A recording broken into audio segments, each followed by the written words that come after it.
Biden has been destructive of our country every day since January 6th. Every day. Inflation has been terrible for the American people. All you reporters here today, it's been tough on y'all too. You buy products, you got to figure out how to make ends meet. You pay rent. The American people are doing the same thing. You're struggling just like they're struggling. The immigration policy is man-made by Joe Biden. We know there are young girls sold into sex slavery. We know there are young girls who are being raped by coyotes and by drug cartels on the way to our southern border. That's horrendous. That's inhumane, but it's happened under Joe Biden. Ukraine was invaded under Joe Biden. Israel's been under attack under Joe Biden. Everything has gone wrong. We could talk about January 6th. And by the way, Donald Trump is 100% correct. Because on the Oversight Committee, before Nancy Pelosi shut down the oversight investigation in favor of her phony January 6th committee, we uncovered the truth that on January 4th, Donald Trump authorized 10,000 National Guard troops to be in Washington, D.C. on January 6th. He authorized those troops. It was Nancy Pelosi who did not allow them to be at the U.S. Capitol that day because the Speaker in the House is in charge of Capitol security. And it was Muriel Bowser who wanted the National Guard spread all over D.C. on traffic duty. We got the letter to prove it. And the funny thing about that day is, on January 6, 2021, it was the height of COVID-19 in D.C. The whole city was shut down, so there was no traffic. It didn't have to be that way.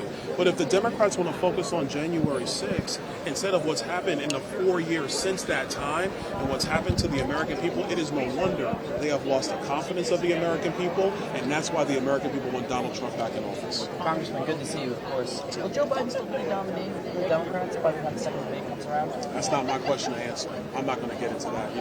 I don't know if Gavin was over there holding his mega gavel auditioning or whatever he was doing.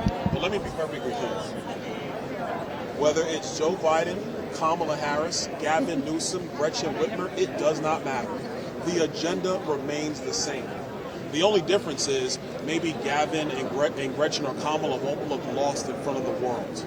But other than that, they're going to do the same agenda. They're still going to chase this Green New Deal stuff, which, by the way, is only going to empower the Chinese and the Chinese economy to the detriment of Americans here at home. And they run around saying we're saving the planet, but the purchasing power of working families in America are going to suffer because electricity costs will skyrocket under their agenda. They're going to keep that. They're all going to keep the borders open. This is what the Democrat Party has wanted, not just Joe Biden. They're still going to go through heavy regulations, which are going to squeeze our businesses, and heavy taxation, which is going to bring down economic growth. That recipe does not work for the American people. It has been proven under Joe Biden's presidency. Just because you do a better job looking into the cameras and explaining it doesn't mean that the evidence has been better for America. During the debate, Trump gave a shout out to Tim Scott. You think he would make a great vice president? Everybody on that list. I'll tell you that right now. Everybody on that list.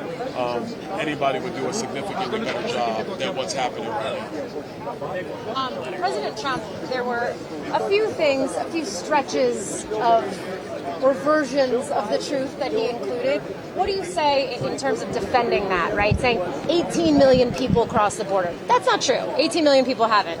Many have, but what do you say in response to things like that? First of all, it's well over 10 million, and we don't know the amount of people that Border Patrol can't even account for. So let's be very clear on that. Number two, Joe Biden lied vehemently in that debate. He said at the beginning that no troops died under his watch.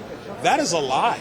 We lost 13 soldiers in the evacuation of Afghanistan through his dereliction of duty, through his weakness.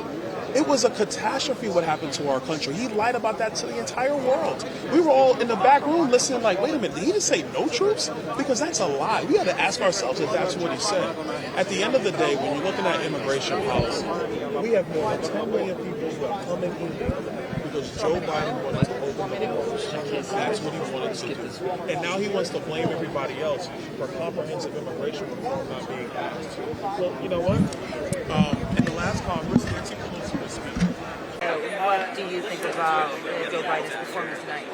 Well, look, I think when it comes to black voters in America, I think Donald Trump has a great opportunity to get anywhere from 25 to 30% of the black vote. I truly believe that. There's going to be a lot of work that needs to be done, a lot of effort from the campaign, from the Republican National Committee, and I know that that work is something that is going to happen in the conversations about how that's going to work. I'm fully confident we're going to do that. I think on a broader level, we have a serious question that must be asked.